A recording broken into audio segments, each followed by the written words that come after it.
All right, music fans, welcome back. Harmless Me here again, talking about real music in real time for just a few real people out there, just like you and just like me. Thanks for tuning in.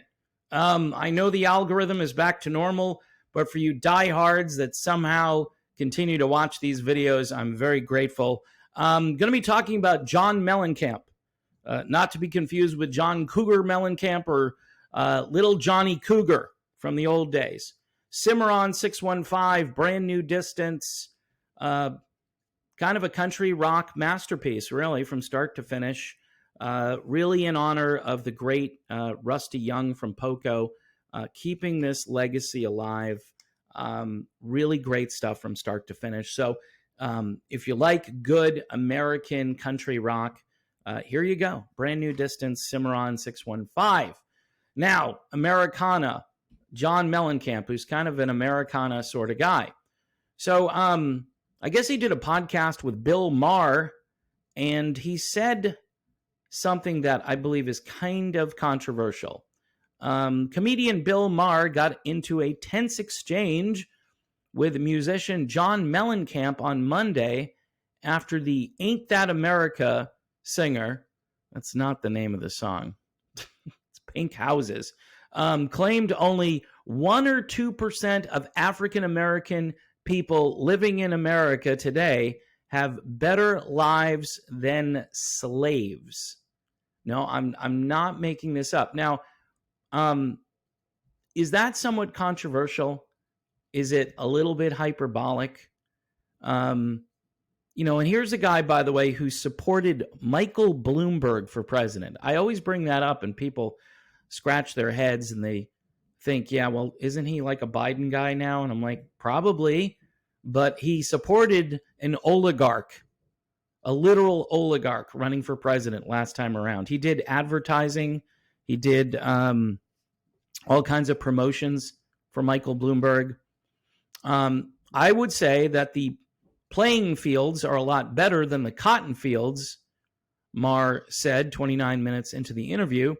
That's what I would say about that. Maybe I'm crazy, John, but it seems like making no money as a slave picking cotton, it was not as good as playing left field for the Yankees. Ooh, oh boy. Oh boy, Bill Maher.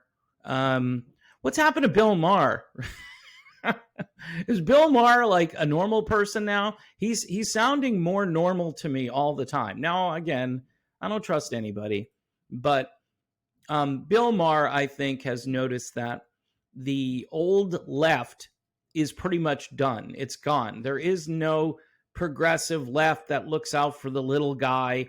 There's a progressive left now that is basically at war with the culture and also likes to fight wars in other countries. So it's interesting here. Mellencamp, of course, saying these things certainly gets people talking. Now, the other thing during this interview with Bill Maher, John Mellencamp said he doesn't really like rap music. He says, I'm not against it, but I'm not a big fan of rap music. It's like you guys are selling out what the people stood up for and fought for, and you're making money off of it, selling it to white kids, Mellencamp said. So, man, Johnny Cougar going a full nuclear meltdown here. Not really. Some of what he says here is true. He objects to the use of the N-word. And I find it very interesting that it's okay in a certain context if it's said by a certain person. Somebody else says it, and they're immediately just slammed and canceled, and their life ends. And so don't use that word. Okay, if you're not sure, I mean, you shouldn't be using that word anyway, but I'm saying if you're a singer and you want to, make an album and you're not of the right melanin composition, okay, and if you just don't have enough melanin, then you want to just stay away from it. I mean, is this good? By the way, is this good for kids, really, like teenage kids, to hear this? And Mellencamp is kind of right here, because there are a lot of white kids, and not just kids, but I see them at the gas pump all the time, putting gas in my car. Some guy who's trying to be Vanilla Ice or something. I'm sorry. That's I'm showing my age, right? He's trying to be Vanilla Ice, maybe without the flashy clothes, but he gets out of the car, and I hear this music, quote unquote, music playing, right? And I hear the N word dropped like 50 times in the matter of, I don't know, 45 seconds. So it's like once a second, basically, or maybe I'm exaggerating. I consider that really weird in so many ways, and a lot of us just don't understand. And look, I guess it's their thing, it's in their context if they want to use it. But here's where I might agree with the cultural appropriation complaint: is that if you're some white dude somewhere trying to be that and get into that, it doesn't, it's bad look. It just, I don't understand it. But then again, I don't even understand the music itself, because I wouldn't consider a lot of it actual music. Poetry to a beat, slang to drums, slang to, synthetic drums. And you always hear that.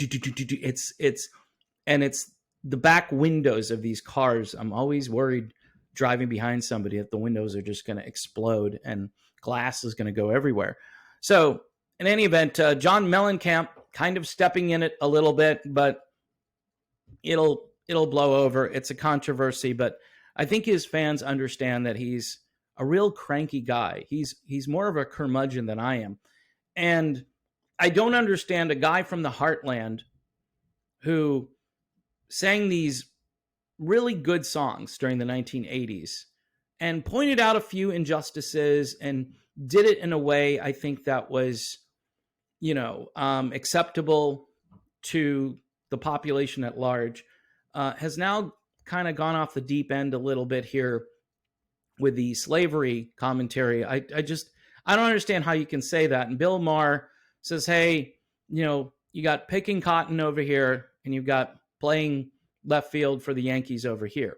Now, again, not everybody's playing left field for the Yankees. So I will add my commentary here and say, I think we've come a long way as a society, but I think a lot of people have been trapped in a system that was created back in the 1960s, and it's easier to be trapped in that system than it is to get yourself out of it.